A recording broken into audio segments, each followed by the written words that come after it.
जय श्री राधे। श्री हरिवंश राधा वल्लभ लाल की जय। श्री हरिवंश महाप्रभु की जय। परम पूज्य गुरुदेव महाराज की जय जय हो। बहुत बहुत स्वागत है आप सभी का श्री चैतन्य चरितावली में। आज हम बड़ा ही अद्भुत अध्याय श्रवण करेंगे, दिग्विजयी का पराभव। तो किस तरह से दिग्विजयी परास्त होंगे इस अध्याय में हम श्रवण करेंगे। पर इसे शुरू करने से पहले चलिए एक बार महाप्रभु के प्राणों से प्यारे हरि नाम को गा लेते हैं। मेरे साथ साथ आप भी गाएं। हरे कृष्ण कृष्णा कृष्ण हरे हरे, हरे राम राम राम हरे हरे। जय श्री राधे। श्री हरिवंश। तो चलिए शुरू करते हैं। दिग्विजयी का पराभव। परह प्रोक्ता गुणा यस्य निर्गुणो अपि गुणी भवेत, इंद्रो अपि लघुताम याति स्वयं प्रख्या पितैर्गुणः।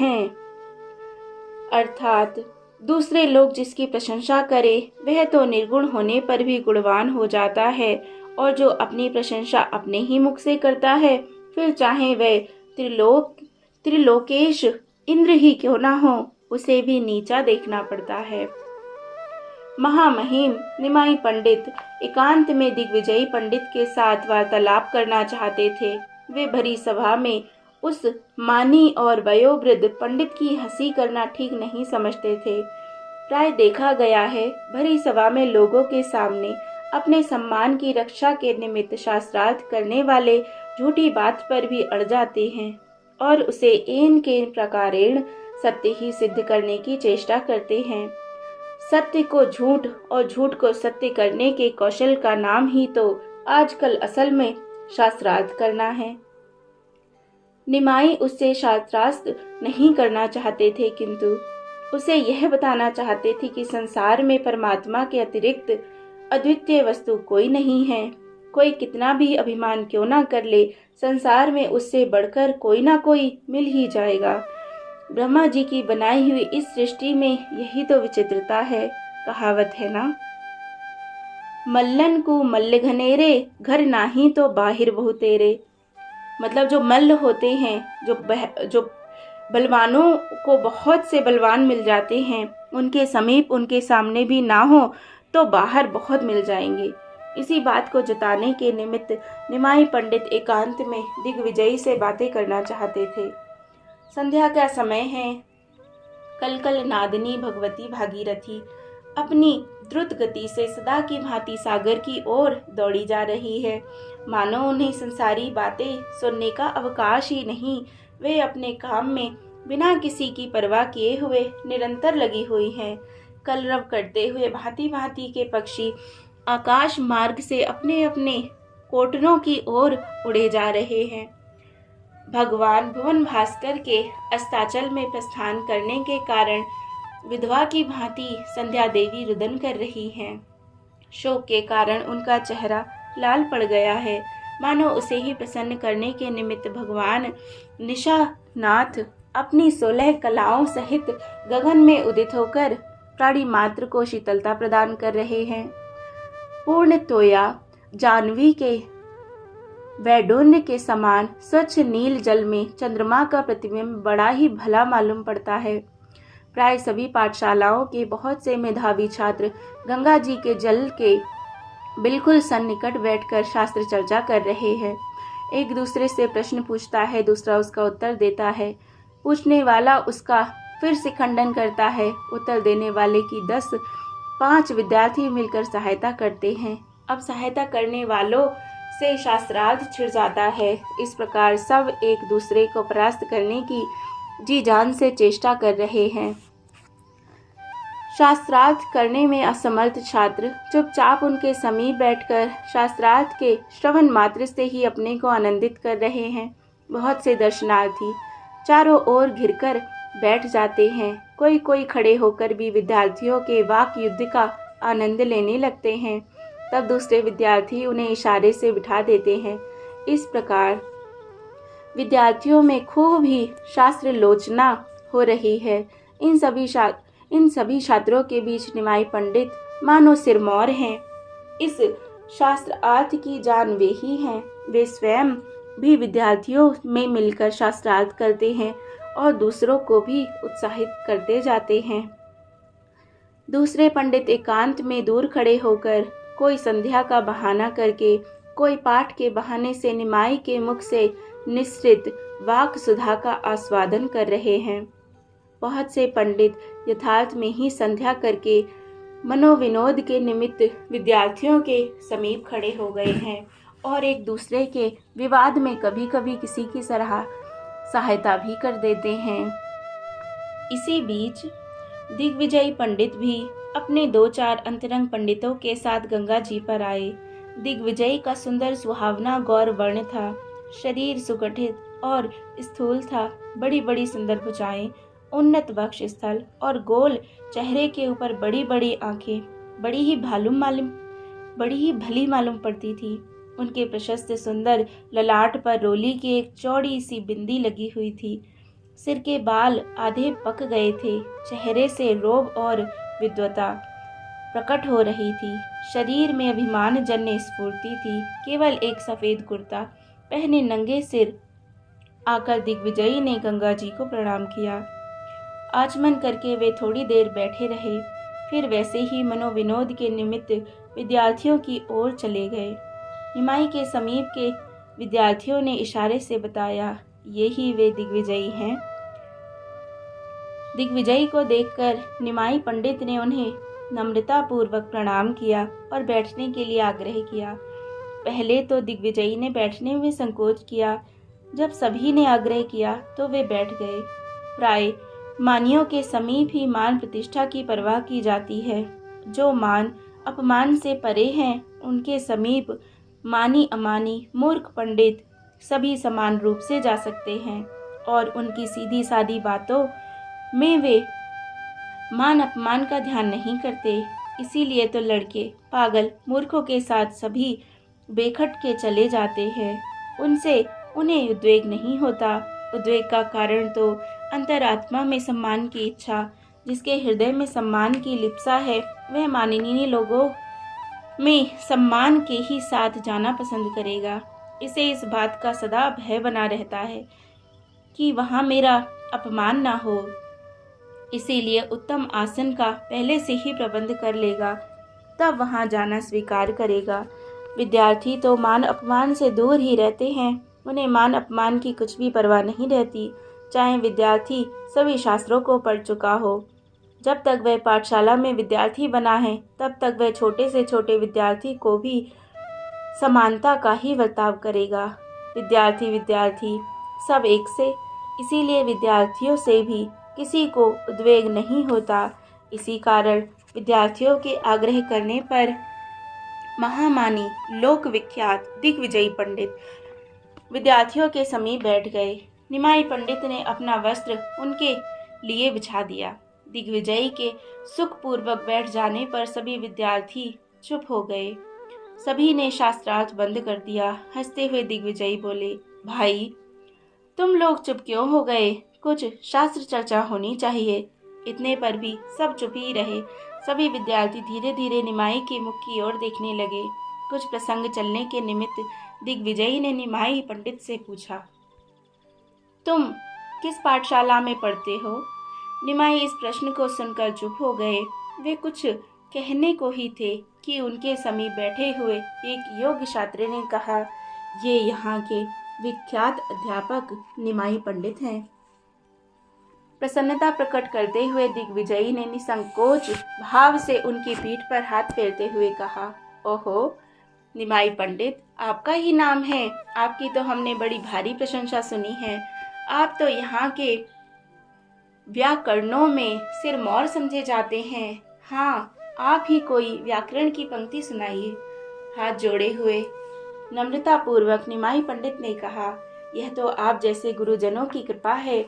मैं तो किसी योग्य भी नहीं। भला आपके सामने मैं सुना ही क्या सकता हूँ। मैं तो आपके शिष्यों के शिष्य होने के योग्य भी नहीं। आपने संसार को अपनी विद्या बुद्धि से दिग्विजयी किया है। आपके कवित्व की बड़ी भारी प्रशंसा सुनी है। यह छात्र मंडली आपके कवित्व के श्रवण करने के लिए बड़ी उत्सुक हो रही है। कृपया करके आप ही अपनी कोई कविता सुनाने की कृपा कीजिए। यह सुनकर दिग्विजयी पंडित हंसने लगे। पास के 2-4 विद्यार्थियों ने कहा, हाँ महाराज, हम लोगों की इच्छा को जरूर पूर्ण कीजिए। हम लोग सभी बहुत उत्सुक हैं आपकी कविता सुनने के लिए। अब तक दिग्विजयी को नदिया में अपनी अलौकिक प्रतिभा और लोकोत्तर कवित्व शक्ति के प्रकाशित करने का सुअवसर प्राप्त नहीं हुआ था। उसे प्रकट करने का सुअवसर समझकर उन्होंने कुछ गर्व मिली हुई प्रसन्नता के साथ कहा, तुम लोग जो सुनना चाहते हो वही सुनावे। इस पर निमाई पंडित ने धीरे से कहा, कुछ भगवती भागीरथी की महिमा का ही बखान कीजिए, जिससे कर्ण भी पवित्र हो और काव्यामृत का भी रसास्वादन हो। इतना सुनते ही दिग्विजयी धारा प्रभा से गंगा जी के महत्व के श्लोक बोलने लगे। सभी श्लोक नवीन ही थे। वे तत्क्षण नवीन श्लोकों की ही रचना करते जाते और उन्हें उसी समय बोलते जाते। उन्हें नवीन श्लोक बनाने में ना तो प्रयास करना पड़ता था, ना एक श्लोक के ऊपर ठहरकर कुछ सोचना ही पड़ता था। जैसे किसी को असंख्य श्लोक कंठस्थ हों और वह जिस प्रकार जल्दी जल्दी बोलता जाए, उसी प्रकार दिग्विजयी श्लोक बोल रहे थे। सभी विद्यार्थी विस्मित भाव से एकटक होकर दिग्विजयी की ओर आश्चर्य भाव से देख रहे थे। सभी के चेहरों में महान आश्चर्य, अद्भुत संभ्रम सा प्रकट हो रहा था। उन्होंने इतनी विद्या बुद्धि वाला पुरुष आज तक कभी नहीं देखा था। विद्यार्थियों के भावों को समझकर दिग्विजयी मन ही मन अत्यंत प्रसन्न होते जाते थे और दोनों उत्साह के साथ यमक और अनुप्रास युक्त श्लोकों को सुमधुर कंठ से बोलते जाते थे। एक घड़ी भी नहीं हुई कि वे 100 से अधिक श्लोक बोलकर चुप हो गए। घाट पर सन्नाटा छा गया। गंगा जी का कलरव बंद हो गया।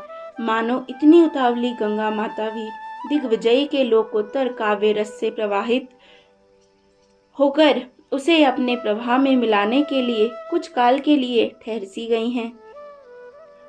उस नवीनता को भंग करते हुए मधुर और गंभीर स्वर में निमाई पंडित बोले, महाराज, हम सब लोग आपकी आज अमृतमयी वाणी सुनकर कृतार्थ हुए। हमने ऐसा अपूर्व काव्य कभी नहीं सुना था, न आप जैसे लोकोत्तर कवि के ही दर्शन किए थे। आपके काव्य को आप ही समझ भी सकते हैं, दूसरे की क्या सामर्थ्य जो ऐसे सुललित काव्य को यथावत समझ ले। इसीलिए इनमें से किसी एक श्लोक की व्याख्या और गुण दोष हम और सुनना चाहते हैं। कुछ गर्व के साथ हंसते हुए दिग्विजयी ने कहा, केशव की कमनीय कविता में दोष तो दृष्टिगोचर हो ही नहीं सकते। हाँ, व्याख्या कहो तो कर दूं। बताओ किस श्लोक की व्याख्या चाहते हो। यह बात दिग्विजयी ने निमाई पंडित को युक्ति से चुप करने के लिए कह दी थी। वे समझते थे मेरे सभी श्लोक नवीन हैं, मैं जल्दी जल्दी उन्हें बोलता गया हूँ, उनमें से किसी को भी कोई भी श्लोक बता नहीं सकेंगे, इसीलिए यह बात यहीं समाप्त हो जाएगी। किंतु निमाई भी कोई साधारण पंडित नहीं थे। दिग्विजयी यदि भगवती के वर से कविवर है तो ये श्री श्रुतिधर है। झट से आपने अपने कोमल कंठ से यह श्लोक पढ़ा। महत्वम गंगायाः सतत मिदमा भाति निरतरः यदेषा श्री विष्णोश्चरण कमलोत्पत्ति सुभगा द्वितीय श्री लक्ष्मीरिव सुरनैरश्चरणा भवानी भरतुर्या शिरसि विभत्तद्भुत गुणा। जय श्री राधे। इस श्लोक को बोलकर आपने कहा, इसकी व्याख्या और गुण दोष कहिए। निमाई के मुख से अपने श्लोक को यथावत सुनकर दिग्विजयी के आश्चर्य का ठिकाना न रहा। उनका मुख फीका पड़ गया। सभी एकटक होकर निमाई की ओर देखने लगे, मानो दिग्विजयी की श्री प्रतिभा, कांति और प्रभा निमाई के पास चली गई हो। कुछ बनावटी उपेक्षा सी करते हुए कहा, आप बड़े चतुर हैं। मैं इतनी जल्दी जल्दी श्लोक बोलता था, उनके बीच में से आपने श्लोक को कंठस्थ भी कर लिया। वाह। निमाई ने धीरे से विनम्रता पूर्वक कहा, सब आपकी कृपा। आपका कृपया करके इस श्लोक की व्याख्या और गुण दोष सुनाइए। दिग्विजयी ने कहा, यह अलंकार का विषय है, तुम व्याकरण हो, इसे क्या समझोगे। इन्होंने नम्रता के साथ कहा, महाराज, हमने अलंकार शास्त्र का यथावत अध्ययन नहीं किया है, तो उसे सुना तो अवश्य है, कुछ तो समझेंगे ही। फिर यहाँ अलंकार शास्त्र के ज्ञाता बहुत से छात्र और पंडित भी बैठे हुए हैं, उन्हें ही आनंद आवेगा। अब दिग्विजयी अधिक टाल मटोल ना कर सके, वे अनिच्छा पूर्वक वे मन से श्लोकों की व्याख्या करने लगे। व्याख्या के अनंतर उपमा अलंकार और अनुप्रसादी गुण बताकर दिग्विजयी चुप हो गए। तब निवाई पंडित ने बड़ी विनम्रता के साथ कहा, आज्ञा हो, और आप अनुचित ना समझे तो मैं भी इस श्लोक के गुण दोष बता दूं। मानो क्रुद्ध सर्व पर किसी ने पाद प्रहार कर दिया हो। संसार विजयी सरस्वती के वर प्राप्त दिग्विजयी पंडित के श्लोक में यह युवक अध्यापक दोष निकालने का साहस करता है। उन्होंने भीतर से दोष से बनावटी प्रसन्नता प्रकट करते हुए कहा, अच्छा बताओ, श्लोक में क्या गुण दोष है। निमाई पंडित अब श्लोक की व्याख्या करने लगे। उन्होंने कहा, श्लोक बड़ा ही सुंदर है। वैसे लगाने से तो सैकड़ों गुण दोष निकल सकते हैं, किंतु मुख्य रूप से इसमें 5 गुण हैं और 5 दोष। दिग्विजयी ने झुंझुलाकर सिर हिलाते हुए कहा, बताओ ना, कौन कौन से दोष हैं। निमाई ने उसी सरलता के साथ कहा, पहले श्लोक के गुण ही सुनिए। पहला गुण तो इसमें शब्द अलंकार है। श्लोक के पहले चरण में 5 तकारों की पंक्ति बड़ी ही सुंदरता के साथ ग्रंथित की गई है। तृतीय चरण में 5 रकार और चतुर्थ चरण में 4 भकार बड़े ही भले मालूम पड़ते हैं।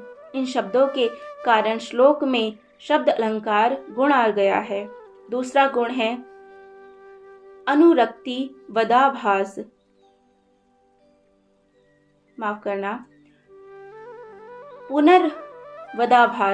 पुनर्वदाभास उस गुण को कहते हैं जो सुनने में तो पुनरुक्ति प्रतीत होता है, किंतु पुनरुक्ति ना होकर दोनों पदों के 2 भिन्न भिन्न अर्थ होते हैं। जैसे शब्दों में श्री लक्ष्मी इव यह कहा गया है, सुनने में तो श्री और लक्ष्मी दोनों समान अर्थवाचक ही प्रतीत होती हैं, किंतु यहाँ श्री और लक्ष्मी का अलग अलग अर्थ ना करके श्री से युक्त लक्ष्मी ऐसा अर्थ करने से सुंदर अर्थ भी हो जाता है और साथ ही पुनरुक्ति भास गुण भी मिट जाता है। तीसरा गुण अर्थालंकार। अर्थालंकार उसे कहते हैं जिसमें अर्थ के सहित उपमा का प्रकाश किया हो। जैसे श्लोक में लक्ष्मी इव अर्थात लक्ष्मी की तरह कहकर गंगा जी को लक्ष्मी की उपमा दी गई है। इस कारण बड़ा ही मनोहर अर्थालंकार है। चौथा एक और भी अर्थालंकार गुण है, उसका नाम है विरोधाभासार्थ अलंकार। विरोधाभास रूपी अर्थालंकार उसे कहते हैं कि उपमा उपमेय एक दूसरे से बिल्कुल विभिन्न गुण वाले हों। जैसे अम्बुज मम्बुनि जातम क्वचिदपि न जातम्बुम जादम्बु मुरभिद त्वदीप परितम पादाम भोजान महानदी जातः। अर्थात जल से तो कमलों की उत्पत्ति होती देखी गई है, किंतु कमल से जल कभी उत्पन्न नहीं हुआ है। परंतु भगवान की लीला विचित्र है, उनके पाद पद्मों से जगत पावनी महानदी उत्पन्न हुई है। यदि कमल से जल की उत्पत्ति का विरोध है, किंतु भगवान तो कर्तुम अकर्तुम अन्यथा कर्तुम सभी प्रकार से समर्थ हैं। इसीलिए आपके श्लोक में विष्णोर चरण कमलोत पत्ति सुभगा, इस पद से भगवान विष्णु के चरण कमलों से उत्पत्ति बताने से विरोधाभासी रूपी अलंकार अर्थ अलंकार आ गया है। पांचवा एक और भी अनुमान अलंकार है। श्लोक में साध्य वस्तु गंगा जी का महत्व वर्णन करना है।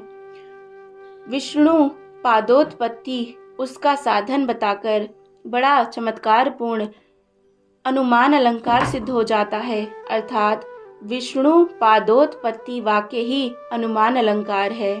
इस प्रकार 5 गुणों को बताकर निमाई पंडित चुप हो गए।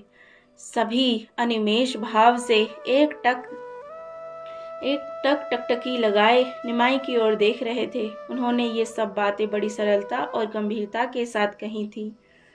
दिग्विजयी का कलेजा भीतर ही भीतर खिंचा गया था। वे दासीन भाव से गंगा जी की सीढ़ी के घाट की ओर देख रहे थे, मानो वे कह रहे थे, यह पत्थर यहाँ से हट जाए तो मैं इसमें समा जाऊं। निमाई पंडित के गुण बताने पर उन्हें प्रसन्नता नहीं हुई। जैसे कि शास्त्री पंडित से कह दें, आप थोड़ा सा व्याकरण भी जानते हैं, जैसे उसे इस वाक्य से कोई विशेष प्रसन्नता ना होकर दुखी होगा, उसी प्रकार अपने वाक्य को सर्वगुण संपन्न समझने वाले दिग्विजयी को इन 5 गुणों के श्रवण से प्रसन्नता की जगह दुखी हुआ।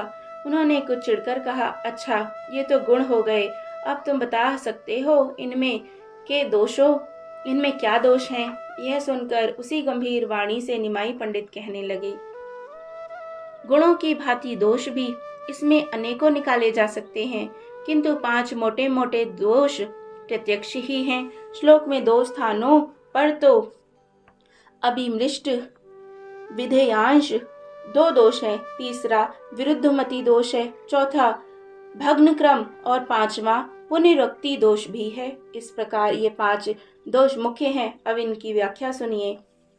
अभिमृष्ट विधियांश दोष उसे कहते हैं जिसमें अनुवाद अर्थात परिज्ञात विषय आगे ना लिखा जाए। ऐसा करने से अर्थ में दोष आ जाता है।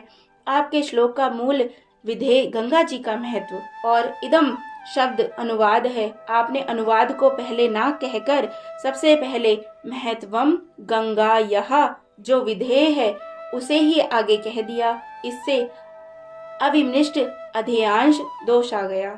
दूसरा अविमृष्ट विधेयांश दोष द्वितीय श्री लक्ष्मी इस पद में है। यहाँ पर द्वितीयत्व की विधेय है। द्वितीय शब्द ही समास में पड़ गया है। समास में पड़ जाने से वह मुख्य ना रहकर गौण हो गया है। इससे शब्दार्थ क्षय हो गया है, अर्थात लक्ष्मी की समता प्रकाश करना ही अर्थ का मुख्य तात्पर्य था। सो द्वितीय शब्द के समास में पड़ जाने से अर्थ ही नाश हो गया है। तीसरे श्लोक में विरुद्धमति दोष है। विरुद्धमति दोष उसे कहते हैं कि कहना तो किसी के लिए चाहते हैं और अर्थ कहने पर दूसरे पर घटता है। आपके श्लोक में भवानी भर्तु पद आया है। आपका अभिप्राय शंकर जी से है, किंतु अर्थ लगाने पर महादेव जी का न लगकर किसी दूसरे का ही भास होता है। भवानी भर्ता के शब्द हुए। भवस्य पत्नी भवानी, भवान्या भर्ता, भवानी भर्ता अर्थात शिव जी की पत्नी का पति। इससे पार्वती जी के किसी दूसरे पति का अनुमान किया जा सकता है, जैसे ब्राह्मण पत्नी के स्वामी को दान दो। इस वाक्य के सुनते ही दूसरे पति का बोध होता है। वाक्य में इस विरुद्ध मति दोष कहते हैं। यह बड़ा दोष समझा जाता है। चौथा पुनरुक्ति दोष है। पुनरुक्ति दोष उसे कहते हैं एक बात को बार बार कहना, यह क्रिया के समाप्त होने पर फिर से उसी बात को दोहराना।